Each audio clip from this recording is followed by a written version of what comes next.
Hello, we're once again here at Oakman High School in Oakman, Alabama. Another game, another Wildcats victory. They're now 7-2, finished region play 6-1. Now it's Cordova week here on Go Wildcats with Coach Ryan Hall.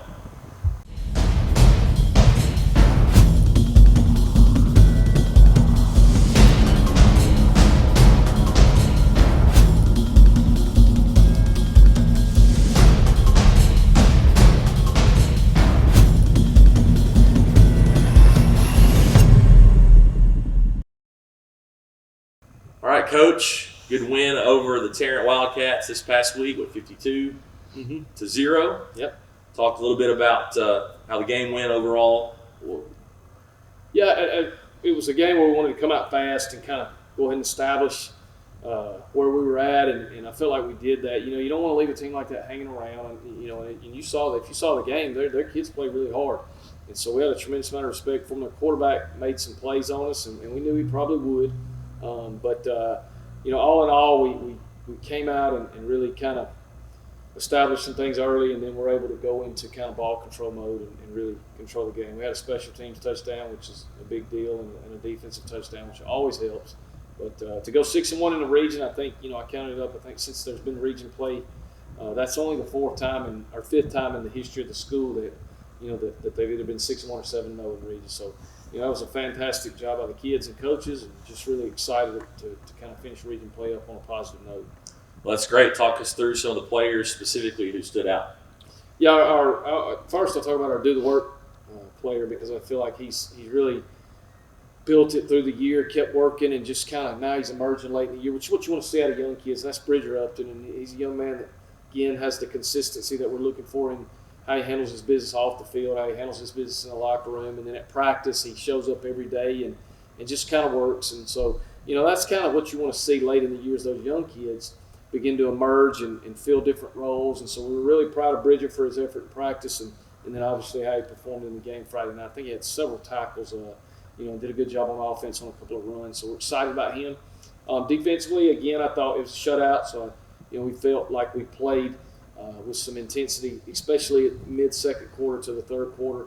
Our kids played really hard and kind of fought through some adversity. There were some times where we gave him a big run to the quarterback. We knew he would. He's mobile and can cause you some problems, especially when you start playing some man. And I think we were in man several times, and they ran us off, and he kind of broke loose. And when you're in man, your DBs, their eyes are on the receivers, and so they don't see that. So, but anyway, we handled adversity. But our players of the game were A.J. Odom and Jai Henderson, and those two guys have played at a high level for a long time for us, and just they affect so many things. AJ affects the passing game in so many ways, and he's played so much better this year in the run game, and moving him out to nickel and kind of freeing him up a little bit has been a big thing for our defense. And Jai's emergence as the Mike linebacker, kind of the captain of the defense, has been a big deal. And offensively, Caden was the player of the game. Him and Ryan Shepard was our co-players of the game. Caden, I think he had like 67 yards rushing, but he had 3 touchdowns on 4 carries. And then, Ryan had 3 or 4 carries for 100 yards and a touchdown. And Sean Douglas was in there in the mix too. I think he had 2 carries for 120 yards and 2 touchdowns. So proud of those guys, and just a good week for them. And we had some other guys play really well up front on offense. Aaron Hanley had a good night, really played solid, and Gage Blanton did a good job. They had 2 big guys in the interior that we had to manage a little bit, so I was proud of those guys for that. Well, that's great. Find yourself in the kind of an in-between week in terms of the schedule. We know the playoffs are secured, and we're hosting that first week game here, but you have an important game in between. Every game matters and is important. So got the rival of sorts, the Walker County team, the Cordova Blue Devils. I know they're going to be tough and formidable. So just talk about the mental process and kind of anticipation for this week that's ahead. Yeah, we're going to approach it just like every other week, and it's a game for us that we're going to practice the same. We're going to approach it the same. We're not going to buy into the philosophy of trying to rest and protect, and we just don't want to do that. These are football players, and they want to play football, and it's a game that's important to our kids and communities, and so we're going to approach it that way. And as the game goes on, we'll kind of see what happens and go from there. But for us, we want to stay focused week to week and continue to improve. And I know that's kind of what everybody says, but that's the way we're going to approach the game. We're going to go try to win this game and keep the main thing on Friday night, and then we'll deal with Colbert Heights the next week. And, that's kind of what I told the kids. I spent about 3 minutes on Culver Heights yesterday in our meeting. And basically, I told them who we played, what time it would be, how the tickets would be sold, and then we'll deal with Culver Heights starting after this game on Friday night. So I want them focused on Cordova, and it'll take all of our focus and effort and energy to be competitive in that game. They're really good. We really have a tremendous amount of respect for the rivalry in that game and their coaches and their players, and their quarterback's a fantastic player. They got 2 receivers that I think are really, really good, number 1 and number 14, that can really cause you some problems. And then defensively, they play really hard. 2 inside linebackers are good players. And again, Jalen Armstead, the corner, is a great athletic, long DB, that can really cover. So we'll have our work cut out for us. And obviously, they've been playing great competition. And so they'll come in here ready to compete. And it should be an exciting night. And so we're looking forward to it. Right. We can expect a great crowd from Cordova, we know. Hope we'll have a great crowd from our own fans as well. It's 7 o'clock tomorrow night here at H.D. Collins Field as we face off against the Cordova Blue Devils. Be sure that you keep watching today. We'll have a special Game Day Spotlight as well as some more film breakdown from Coach. All right, everyone, we're here with a special Game Day Spotlight. We are on H.D. Collins Field. We're here with Cody Wyndham. Cody, tell us a little bit about yourself, your time here at Oakman. Spent all my life here. Went to school here, played football here, graduated here. I remember when both schools were the old schools, the old elementary and the old high school. Graduated in the old high school before they tore it down, so a lot of good memories here. All right, that's great. We're with Cody on this Game Day Spotlight because Cody is the man who sits behind the operational board for the scoreboard. He's your scoreboard operator every Friday night, so he's integral to the game day experience. Cody, tell us how you became to be the scoreboard guy. It was one of them, not really luck, but one of them things that just happens. I hadn't been to a game in a while and showed up, and somebody asked me if I knew anything about it. I was like, no, I don't know nothing about it, but I'm sure we can figure it out. And then nobody ever showed up to the game, so I ran it that night, and then somebody called me the next week, want me to come back and do it, and now I'm on year 6. All right. 6 years of doing it, that's great. And behind the score and the down and distance, all those kind of things, and keeping up with every play. Tell us just what it means to now be that guy and have invested 6 years in this, being the place you grew up. It's fun. This place has given me a lot, pretty much my whole life, so it's fun to be able to give back, even though to me, and maybe you, it's minimal. Yeah. Nobody sees us, but it's still rewarding and honorable to be able to give back to them. Right. Well, that's great.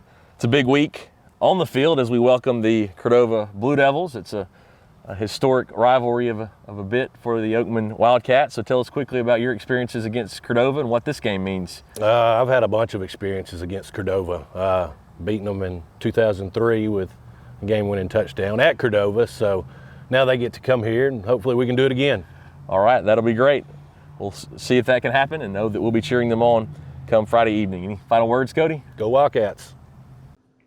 Got really happy for our players and coaches Friday night. Big win over Tarrant, 52-0, and just an outstanding job by the players and coaches to finish up 6-1 in the region. That's a big deal, and we're really proud of that accomplishment. We'd love to go 7-0. Certainly that's our goal, but to finish 6-1 is very admirable, and I'm really proud of the guys and the coaches for the job they did. Look at a few things offensively here. This is the second play of the game. We got our first play called back. We had a long touchdown run by Caden, and we come back and we just run the power play. It's a good job. Sean does a good job of getting vertical, tight, following those blockers, those pullers, and then making a guy miss and getting out. And he does a great job of running with speed. Just finishing the play and scoring the football. So that was a big deal to get us off to a fast start right there, and Sean did a great job on that play. Hey, this is our second drive. We're going to run the power play again, just a little bit different set. We'll actually hand it off this time.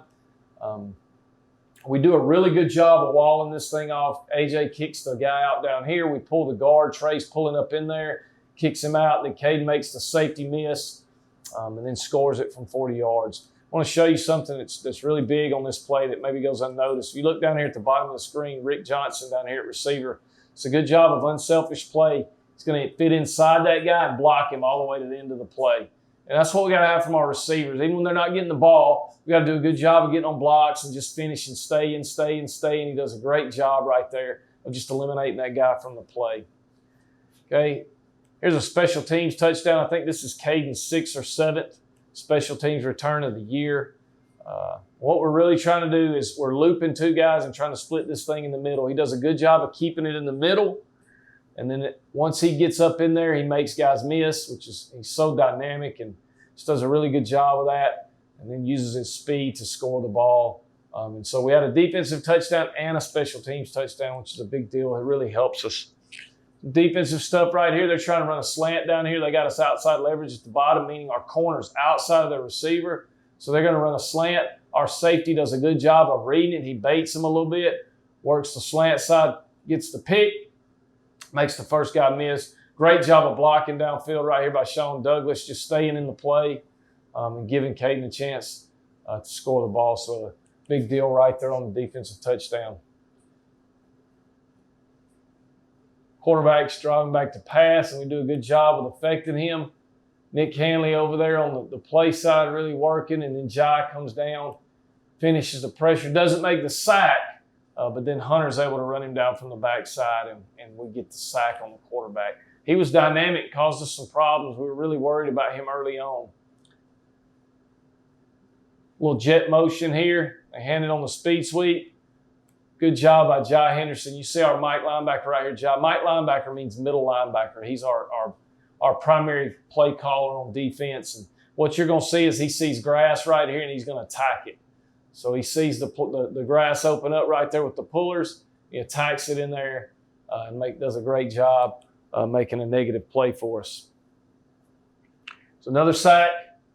Okay, AJ's coming off the edge here. Just makes him step up in the pocket. And then Nick Hanley, I think that's Nick Hanley, or no, that's Trey Thomas. Watch Trey right here with a great move right here. He's going to set him outside, set the tackle outside, and then fight back inside.